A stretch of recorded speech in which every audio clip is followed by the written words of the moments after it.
Welcome to silent learning. ഞാൻ നിങ്ങളുടെ ഏറ്റവും പ്രിയപ്പെട്ട ജിതിൻ സാറാണ് സംസാരിക്കുന്നത്. മക്കൾക്കെല്ലാ ആളുകൾക്കും സുഖമാണ് എന്ന് വിശ്വസിക്കുന്നു. സാറിനും സുഖമാണ്. സാർ ഇന്ന് ഏറ്റവും ഇമ്പോർട്ടൻ്റ് ആയിട്ട് വന്നിട്ടുള്ളത് നമ്മുടെ 9th സ്റ്റാൻഡേർഡിനകത്തെ വളരെ പ്രധാനപ്പെട്ട ചാപ്റ്ററുകളിൽ ഒന്നാണ് 7ാമത്തെ ചാപ്റ്റർ ആയിട്ടുള്ള ഫോർ എ സേഫർ ഫ്യൂച്ചർ എന്ന് പറയുന്ന ചാപ്റ്റർ. അപ്പോൾ ജോഗ്രഫിയിൽ നിർബന്ധമായും ഈ ചാപ്റ്റർ നമ്മൾ പഠിച്ചിരിക്കണം. ഇത് പഠിച്ചിരിക്കണമെന്ന് പറയാൻ കാരണം ഒരുപാട് ചോദ്യങ്ങൾ ഫൈനൽ എക്സാമിനകത്ത് ഈ ചാപ്റ്ററിൽ നിന്ന് വരാറുണ്ട്.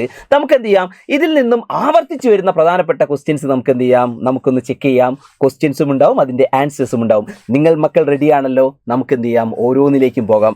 ഫസ്റ്റ് ക്വസ്റ്റ്യൻ എന്ന് പറയുന്നത് മക്കളെ നിങ്ങൾ ശ്രദ്ധിച്ചോളൂ. ഒന്നാമത്തെ ചോദ്യം എന്ന് പറഞ്ഞാൽ ഇതാണ്: what activities has man undertaken in his efforts to adapt with his environment? Question ശ്രദ്ധിക്കണം. മനുഷ്യൻ പരിസ്ഥിതിയുമായി ഇണങ്ങി ജീവിക്കുന്നതിൻ്റെ ഭാഗമായി ചുറ്റുപാടുകളിൽ എന്തൊക്കെ പ്രവർത്തനങ്ങളാണ് നടത്തിയിട്ടുള്ളത്? അതായത് മനുഷ്യൻ പ്രധാനമായിട്ടും എൻവിറോൺമെന്റിൽ നടത്തിയിട്ടുള്ള പ്രധാനപ്പെട്ടിട്ടുള്ള ആക്ടിവിറ്റീസ് ആണ് നമ്മൾ എന്ത് ചെയ്യുന്നത്, നോക്കാൻ പോകുന്നത്. മക്കളെ നോക്കിക്കോളൂ, പ്രധാനമായിട്ടും ഒരു 3 പോയിന്റ് ഈ ഭാഗത്ത് നമുക്ക് എഴുതേണ്ടതുള്ളൂ. മക്കൾ നോക്കിക്കോളൂ. ഫസ്റ്റ് വൺ നോക്കാം. Constructed roads along difficult terrain. അതാണ് ഒന്നാമത്തത് അല്ലേ. എന്താണ്? ദുർഘടമായ ഭൂപ്രകൃതിയിലൂടെ റോഡുകൾ നിർമ്മിച്ചു. അപ്പോൾ റോഡുകൾ നിർമ്മിച്ചു, അതാണ് ഇത് ഫസ്റ്റ് പോയിന്റ്. സെക്കൻഡ് പോയിന്റ് നോക്കൂ മക്കൾ. Hill slope were terraced for agriculture. കുന്നിൻ ചരിവുകളെ തട്ടുകളാക്കി കൃഷി ചെയ്തു. കുന്നിൻ ചരിവുകളെ എന്താക്കുകയാണ്? ടെറസ് ഫാമിംഗ് അല്ലെങ്കിൽ തട്ടുകളാക്കി എന്ത് ചെയ്യാണ് അവർ കൃഷി ചെയ്തിട്ടുണ്ട്. ഇനി പോലെ നെക്സ്റ്റ് അടുത്ത പോയിന്റ് നോക്കൂ. Build houses in possible areas. അതായത് സാധ്യമായ ഇടങ്ങളിലൊക്കെ എന്ത് ചെയ്തിട്ടുണ്ട്, വീടുകൾ നിർമ്മിച്ചിട്ടുണ്ട്. അപ്പോൾ ഇത്രയുമാണ് പ്രധാനമായും മനുഷ്യൻ പ്രകൃതിക്കകത്ത് നടത്തിയിട്ടുള്ള ആക്ടിവിറ്റീസ് അല്ലെങ്കിൽ പ്രവർത്തനങ്ങൾ എന്ന് പറയുന്നത്.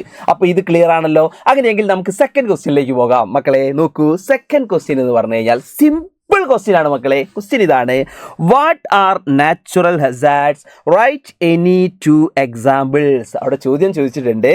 അതായത് എന്താണ് പ്രകൃതിക്ഷോഭങ്ങൾ? 2 ഉദാഹരണങ്ങൾ എഴുതുക. അപ്പോൾ വളരെ ഇമ്പോർട്ടൻ്റ് ആയിട്ടുള്ള ഒരു ക്വസ്റ്റ്യൻ ആണ്. ഒരു 2 മാർക്കിനൊക്കെയാണ് സാധാരണ ഇത് കണ്ടുവരാറുള്ളത്.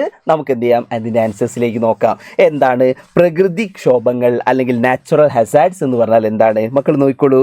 Natural phenomena that are hazardous to life, property and environment are known as natural hazards. അവിടെ പറയുന്നുണ്ട് മനുഷ്യൻ്റെ ജീവനും സ്വത്തിനും അതുപോലെ തന്നെ പരിസ്ഥിതിക്കും അപായകരമായേക്കാവുന്ന പ്രകൃതിദത്ത പ്രതിഭാസങ്ങളെ അല്ലെങ്കിൽ നാച്ചുറൽ ഫിനോമിനാസിനെയാണ് നമ്മൾ എന്ത് പറയുന്നത്, പ്രകൃതിക്ഷോഭങ്ങൾ എന്ന് നമ്മൾ എന്ത് ചെയ്യുന്നത്, വിളിക്കുന്നത്.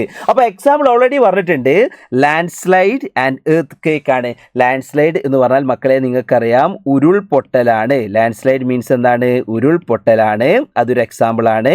അതേപോലെ എർത്ത് കേക്ക് എന്ന് പറഞ്ഞാൽ മക്കളെ നിങ്ങൾക്ക് അറിയുന്നതാണ് എന്താണ്? ഭൂമി കുലുക്കമാണ്. എർത്ത് കേക്ക് എന്ന് പറഞ്ഞാൽ ഭൂമി കുലുക്കമാണ്. അപ്പോൾ ഇത് നിർബന്ധമായും പഠിച്ചിരിക്കണം.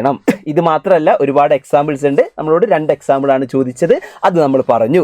ഇനി അങ്ങനെയെങ്കിൽ തേർഡ് ക്വസ്റ്റ്യനിലേക്ക് പോകാം. സിമ്പിൾ ക്വസ്റ്റ്യൻ ആണ്, മക്കൾ ശ്രദ്ധിച്ചോളൂ. What do you mean by natural disasters? ചോദ്യം ഇതാണ്. നിങ്ങൾ നോക്കൂ, അതിൻ്റെ എക്സാമ്പിൾ കൂടി ചോദിച്ചിട്ടുണ്ട്. Write any 2 examples. അതായത് എന്താണ് പ്രകൃതി ദുരന്തങ്ങൾ, അതിൻ്റെ ഇന്ത്യയിൽ അനുഭവിക്കുന്ന പ്രധാനപ്പെട്ട പ്രകൃതി ദുരന്തങ്ങൾക്ക് ഉദാഹരണം കൂടി എഴുതാൻ പറഞ്ഞിട്ടുണ്ട്.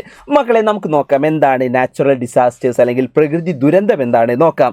Disasters occurring due to natural causes are termed as natural disasters. അവിടെ പറയുന്നുണ്ട് പ്രകൃതിദത്തമായ കാരണങ്ങളാൽ ഉണ്ടാകുന്ന ദുരന്തങ്ങളാണ് പ്രകൃതി ദുരന്തങ്ങൾ. എങ്ങനെയാണ്?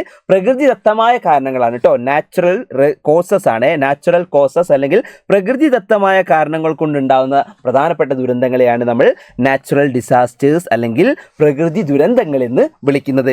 എക്സാമ്പിൾസ് ചോദിക്കുകയാണെങ്കിൽ കുറേ എക്സാമ്പിൾസ് അവിടെ ഉണ്ട്. നിങ്ങൾ നോക്കിക്കോളൂ. സൈക്ലോൺസ് ഉണ്ട്, എർത്ത് കേക്സ് ഉണ്ട്, ലാൻഡ് സ്ലൈഡ് ഉണ്ട്, ഹെയിൽ സ്റ്റോം ഉണ്ട്, ഡ്രോട്ട് ഉണ്ട്, ലൈറ്റനിങ് ഉണ്ട്, സുനാമി ഉണ്ട്, ഫ്ലഡ് ഉണ്ട്, അവലാഞ്ചി ഉണ്ട്, ഫ്രോസ്റ്റ് ബൈറ്റ് ഉണ്ട്. പ്രധാനമായിട്ട് ശ്രദ്ധിക്കണേ. ചുഴലിക്കാറ്റ്, ഭൂകമ്പം, ഉരുൾപൊട്ടൽ, ആലിപ്പഴവർഷം, വരൾച്ച, ഇടിമിന്നൽ, സുനാമി, വെള്ളപ്പൊക്കം, ഹിമപാതം, ഹിമാഘാതം. അപ്പോൾ ഇതൊക്കെ എന്തിന് എക്സാമ്പിളാണ്? ഇന്ത്യയിലുള്ള പ്രകൃതി ദുരന്തങ്ങൾ അല്ലെങ്കിൽ നമ്മുടെ നാച്ചുറൽ ഡിസാസ്റ്റേഴ്സിന് എക്സാമ്പിളാണ് മക്കളെ. നിർബന്ധമായി പഠിച്ചേക്കണം. സിമ്പിൾ ഭാഗങ്ങളാണ് ഇതെല്ലാം കേട്ടോ. ഓക്കെ, ഇനി നമുക്ക് എന്ത് ചെയ്യാം, നെക്സ്റ്റ് ക്വസ്റ്റ്യനിലേക്ക് പെട്ടെന്ന് പോക്കാം. മക്കളെ ശ്രദ്ധിച്ചോളൂ. അടുത്ത ക്വസ്റ്റ്യൻ ആണ്. നോക്ക്. What are the unscientific scientific activities along hilly terrains. അവിടെ ചോദ്യം ഉണ്ട്, എന്തൊക്കെയാണ് കുന്നിൻ പ്രദേശങ്ങളിലെ അശാസ്ത്രീയമായ പ്രവർത്തനങ്ങൾ എന്തൊക്കെയാണ്? അൺസയന്റിഫിക് ആക്ടിവിറ്റീസ് ആണ് ചോദിച്ചത് കേട്ടോ. അൺസയന്റിഫിക് ആക്ടിവിറ്റീസ് ആണ് ചോദിച്ചത്. അശാസ്ത്രീയമായ പ്രവർത്തനങ്ങൾ എന്തൊക്കെയാണെന്നാണ് ചോദിച്ചത്. മക്കളെ നോക്കൂ, ഒരു 3 പോയിന്റ് ആണ് ഈ ഭാഗത്ത് വരുന്നത്. നമുക്ക് പെട്ടെന്ന് തന്നെ ആ പോയിന്റിലേക്ക് പോകാം. ഫസ്റ്റ് പോയിന്റ് നോക്കൂ, demolishing hill side for soil. കുന്നിൻ്റെ വശങ്ങളിൽ ഇടിച്ച് മണ്ണെടുക്കുന്നു. അതാണ് ഒന്നാമത്തെ പ്രശ്നങ്ങളിൽ ഒന്ന്. ഇനി നെക്സ്റ്റ് വൺ അടുത്ത് നോക്ക്, cultivation of crops. Cultivation of crops that need frequent tillage along steep slope. കുത്തനെ ചരിവുള്ള ഇടങ്ങളിൽ മണ്ണിനെ ഇളക്കം തട്ടുന്ന വിളകൾ കൃഷി ചെയ്യുന്നു. മണ്ണിനെ ഇളക്കം തട്ടുന്ന വിളകൾ കൃഷി ചെയ്യുന്നു. അതാണ് സെക്കൻഡ് പോയിന്റ്. നെക്സ്റ്റ് വൺ നിങ്ങൾ നോക്ക്, construction houses and other buildings along steep slope. അതായത് ചരിവ് കൂടുതലുള്ള ഇടങ്ങളിൽ വീടുകളും മറ്റു കെട്ടിടങ്ങളും നിർമ്മിക്കുന്നു. അപ്പോൾ ഇതെല്ലാം എന്താണ്? അൺസയന്റിഫിക് ആണ്, അശാസ്ത്രീയമാണ്, മനുഷ്യൻ ഒരിക്കലും ചെയ്യാൻ പാടില്ലാത്ത കാര്യങ്ങളാണ് ഈ പറഞ്ഞിട്ടുള്ളത്. അപ്പോൾ നമുക്ക് എന്ത് ചെയ്യാം മക്കളെ, അടുത്ത ക്വസ്റ്റ്യനിലേക്ക് നോക്കാം. അടുത്ത ക്വസ്റ്റ്യൻ്റെ ഒരു പ്രത്യേകത മക്കൾ കാണേണ്ടത് ലാസ്റ്റ് പ്രധാനപ്പെട്ട ക്വസ്റ്റ്യൻ ആണ്. ലാസ്റ്റ് ക്വസ്റ്റ്യൻ ആണ്. നോക്ക്, write scientific land use practices ആണ് ചോദിച്ചത്. Write scientific land use practices ആണ് മക്കളെ. നേരത്തെ അൺസയന്റിഫിക് ആണ് ചോദിച്ചതെങ്കിൽ ഇവിടെ സയന്റിഫിക് ആണ്. അതായത് ശാസ്ത്രീയമായ ഭൂവിനിയോഗങ്ങളാണ് ചോദിച്ചത്. ശാസ്ത്രീയമായ ഭൂവിനിയോഗ രീതികൾ ഏതെല്ലാം എന്നാണ്. അപ്പോൾ നമുക്ക് ഓരോന്നും നോക്കാം മക്കളെ. ഫസ്റ്റ് വൺ നോക്കിക്കോളൂ, hill side may be transformed into terrace in order to reduce the slope. അവിടെ പറയുന്നുണ്ട് കുന്നിൻ ചരിവുകളെ തട്ടുകളാക്കി ചരിവിൻ്റെ അളവ് കുറയ്ക്കുക. അത് നല്ലൊരു സയന്റിഫിക് ആക്ടിവിറ്റിയാണ്. ഓക്കെ, സെക്കൻഡ് പോയിന്റ് നോക്കോളൂ, the course of the natural streams in the hilly terrain should not be blocked. അവിടെ പറയുന്നുണ്ട് മലമ്പ്രദേശങ്ങളിലെ സ്വാഭാവിക നീർച്ചാലുകൾ തടസ്സമുണ്ടാക്കാതിരിക്കുക. മക്കൾക്കറിയാലോ, സാധാരണ കുന്നിൻ ചരിവുകളിലൊക്കെ ഇതുപോലെ തന്നെ ചില നീർച്ചാലുകൾ വരും, സ്ട്രീംസ് വരും. അതൊന്നും ഒരിക്കലും നമ്മൾ എന്ത് ചെയ്യരുത്, ബ്ലോക്ക് ചെയ്യരുത്. അത് മുകളിൽ നിന്ന് താഴത്തേക്ക് എന്ത് ചെയ്യണം, കറക്റ്റായിട്ട് എന്ത് ചെയ്യണം, എത്തിക്കണം. അഥവാ ബ്ലോക്ക് ചെയ്താൽ എന്ത് വരും, എർത്ത് കേക്ക് പോലുള്ള സംഭവങ്ങൾ ഉണ്ടാവാനുള്ള സാധ്യത കൂടുതലാണ്.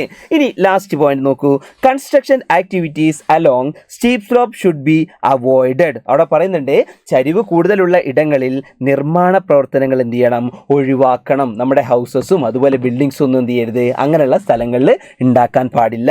അപ്പോൾ മക്കളെ ശ്രദ്ധിക്കുക, ഇത്രയും ഇമ്പോർട്ടൻ്റ് ആയിട്ടുള്ള പ്രധാനപ്പെട്ട ക്വസ്റ്റ്യൻസ് ആണ് നമ്മൾ ഡിസ്കസ് ചെയ്തിട്ടുള്ളത്. അപ്പോൾ ഈ ഒരു 7th ചാപ്റ്റർ എന്ന് പറഞ്ഞാൽ വളരെ ഇമ്പോർട്ടൻ്റ് ആയിട്ടുള്ള ജോഗ്രഫിയിലെ ഒരു പ്രധാനപ്പെട്ട ചാപ്റ്ററാണ്.